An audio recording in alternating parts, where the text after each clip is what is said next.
Assalamualaikum warahmatullahi wabarakatuh. Audiotune Audiobook kembali mempersembahkan sebuah novel dengan judul Irani, Gadis Indigo. Karya autor Novia Avianti Sakina. Masih bersama Sari. Chapter 2, Aku Benci Kamu. Selamat mendengarkan. Masih flashback. Sita melahirkan di rumah sakit. Ia hampir saja meninggal karena darah yang keluar begitu banyak. Untunglah ibu dan bayinya selamat. Walau bayi perempuan itu dalam perawatan intensif karena berat badannya kurang dari 2000 gram. Membuatnya harus diinkubator di ruang ICU.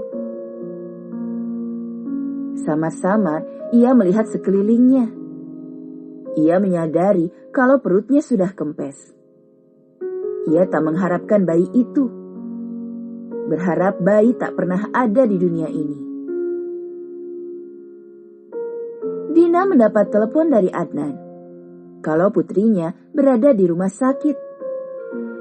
Wanita itu pun segera ke rumah sakit untuk melihat kondisi putrinya. Sampai di rumah sakit, wanita itu murka dengan laki-laki yang sudah menghancurkan hidup putrinya. Apa yang terjadi dengan Sita, Adnan? Kemana saja kamu selama ini? Sita selalu menunggumu untuk kau nikahi. Kenapa baru datang sekarang? Setelah semua ini terjadi? Bentak wanita itu, murka dengan laki-laki yang telah menghancurkan hidup putrinya. Perempuan di sebelahnya terkejut mendengar ucapan wanita itu.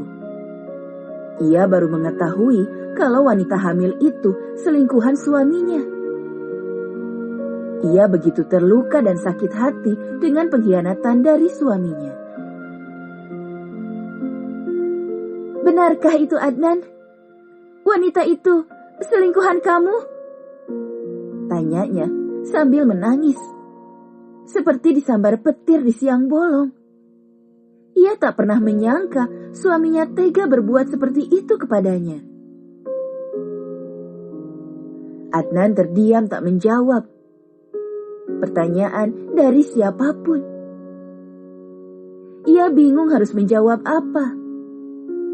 Dia sendiri yang salah, dia juga yang harus bertanggung jawab. Namun ia juga bingung harus menjelaskan bagaimana kepada istrinya kalau gadis itu sama-sama ia cintai, seperti ia mencintai istrinya. Adnan dan Indri sudah menikah cukup lama, namun belum jua dikaruniai anak. Adnan begitu kesal pada istrinya karena tak kunjung hamil. Ibunya terus mengomel, minta diberikan cucu. Maklum, Adnan putra satu-satunya pewaris perusahaan besar. Orang tuanya takut Adnan tak memiliki keturunan. Siapa lagi yang akan meneruskan keturunannya kelak bila Adnan belum juga mempunyai anak? Orang tuanya pernah meminta Adnan untuk menikah lagi.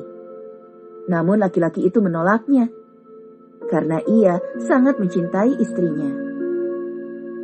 Pada kenyataannya, laki-laki tersebut mengingkari ucapannya itu untuk tidak jatuh cinta kepada gadis lain. Tanpa sengaja, laki-laki itu jatuh cinta kepada gadis yang ia tolong di pasar. Saat itu, Adnan tak sengaja lewat pasar melihat seorang gadis kecopetan. Hatinya tak tega membiarkan gadis itu menangis karena kecopetan. Awalnya laki-laki itu hanya menolongnya saja. Namun setelah melihat wajah gadis itu, laki-laki tersebut jatuh cinta kepadanya. Perempuan itu terus-menerus menangis. Hatinya begitu sakit menerima semua kenyataan pahit ini. Perempuan mana yang tak sakit hati bila suaminya selingkuh? Melihat perempuan itu membuat Dina yakin dia istri dari laki-laki yang menghancurkan hidup putrinya. "Adnan, apakah dia istrimu?" tanya Ibu Dina membuyarkan lamunannya. Laki-laki itu masih terdiam, tak berkata sepatah kata pun. Ia merasa bingung harus bagaimana. Dilihat dari manapun, ia yang paling merasa bersalah dari semua yang terjadi kepadanya. "Jadi benar ia istrimu?" tanya Dina lagi semakin marah, karena laki-laki itu tak kunjung menjawab pertanyaannya. Perempuan itu sudah tak kuat dengan sakit hatinya. Ia pun melangkah, namun ditahan laki-laki itu. "Ada apa lagi?" tanya perempuan itu melepaskan tangannya dari genggaman laki-laki tersebut. Perempuan itu meninggalkan rumah sakit. Hatinya begitu sakit, tak ingin melihat laki-laki yang menyakitinya. Laki-laki itu mencoba menyusul istrinya, namun tak tersusul karena perempuan itu naik taksi untuk sampai ke rumahnya. Laki-laki tersebut menyusul taksi itu dengan mobilnya. Sampai rumah, perempuan itu membanting semua barang yang ada di rumahnya. Ia begitu kesal dan juga marah. Laki-laki yang sudah menikahinya selama 5 tahun tega mengkhianatinya. Ia tak pernah berpikir kalau selama ini ia telah dibodohi oleh suaminya. Adnan membuka pintu rumahnya yang sudah berantakan seperti kapal pecah. Laki-laki itu mendekati istrinya. "Pergi kamu dari hadapanku!" bentaknya sambil menangis, merasakan hatinya yang begitu sakit. "Maafkan aku sayang," ucap laki-laki itu memohon. Tampar perempuan itu.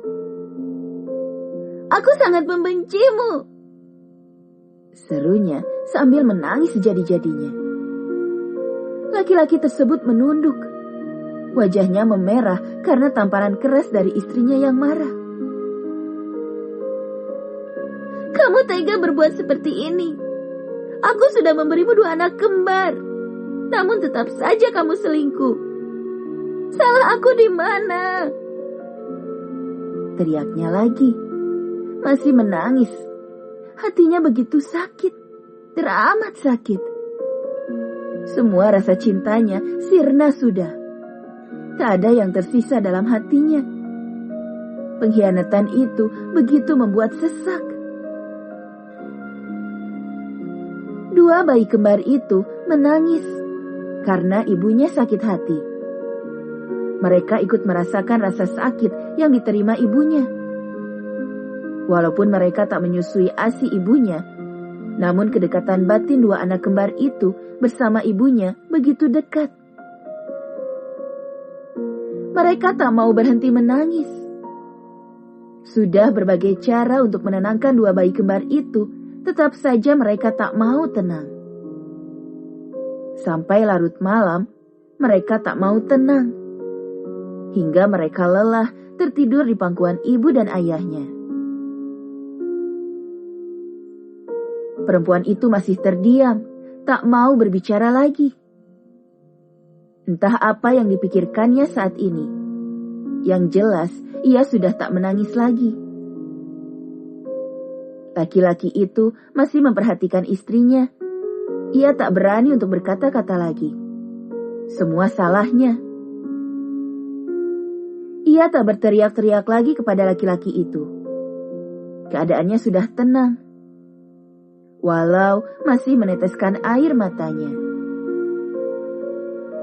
Laki-laki tersebut benar-benar menyesali semua perbuatannya.